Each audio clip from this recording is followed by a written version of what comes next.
what you have, hold fast, that no man take thy crown. That no man take thy crown. I pray nobody will take your crown. Many years ago, persecution against the church, in this particular area I'm talking about now, was very intense, very difficult and very high.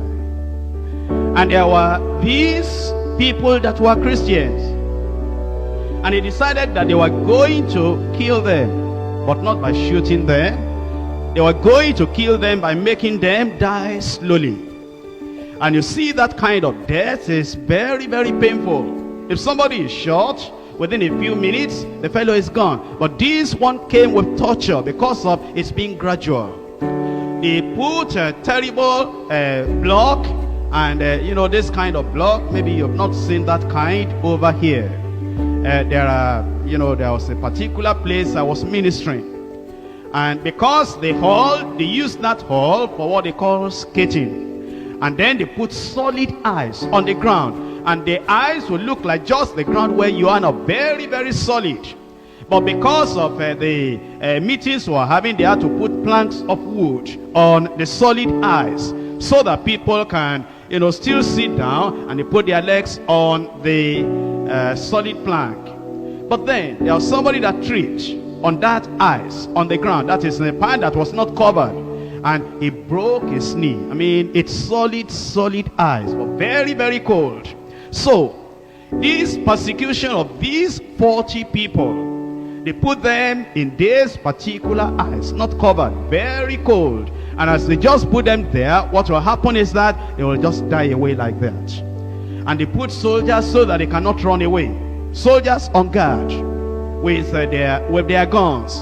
So that those people will just stay there until they are freezed to death, frozen to death.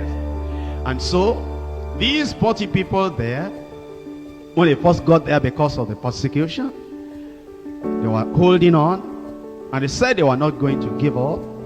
And eventually one of them freezed to death. Then the next one died. Then the next one died. Then the next one died. Eventually 39 died, remaining one. Do you know it's difficult to stand alone?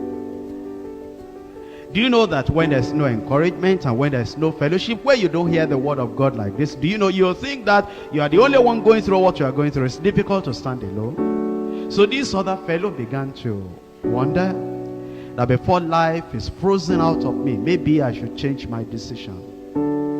And eventually, one of these soldiers there, he had been looking at what was going on. You know, sometimes God opens the eyes of unbelievers. Like he opened the eyes of Nebuchadnezzar and gave him that dream that Daniel interpreted.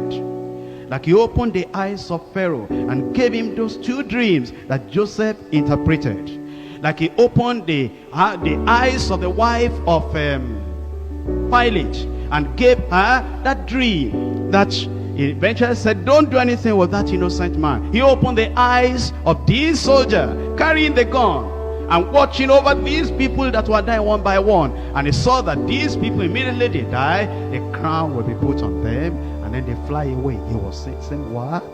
Glorious death? So, this last one, when he was alone, and the cold was much, and the hunger was much, and the loneliness was much, and everything was so terrible, and all these other 39 people, they have died. He was looking at their bodies like this, not knowing where they had gone. He told those soldiers, he said, I give up. I can't continue again. I can't endure again. That soldier that God opened his eyes said, you don't want to continue, come out of the ice, let me take your place.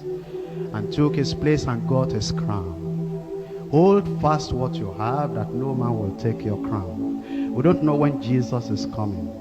Maybe we've gone, you see, sometimes you are traveling 100 miles and you have traveled 99 miles, it remains only 1 mile. Maybe you are feeling tired, maybe you are feeling weary, but look at all the distance you have gone, 99 miles already, and remaining only 1 mile.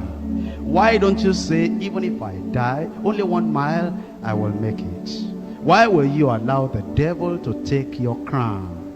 here we are. Look at how you have prayed. Look at what God has done in your life. Look at the endurance. Look at what we have suffered already. Look at the hunger. Look at the joblessness. Look at how your family rejected you. And we have come to this point now. Is it at this point we will say, I cannot continue again? I cannot follow again? Who will take your crown? Who will take the stars out of your crown?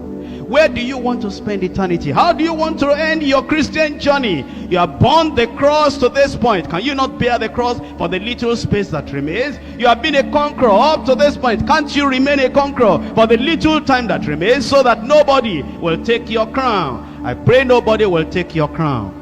The devil wants you to lose your life, to lose the crown. But Jesus is saying, my son, my daughter, my child, a little bit more endure. A little bit more endure. A little bit more endure.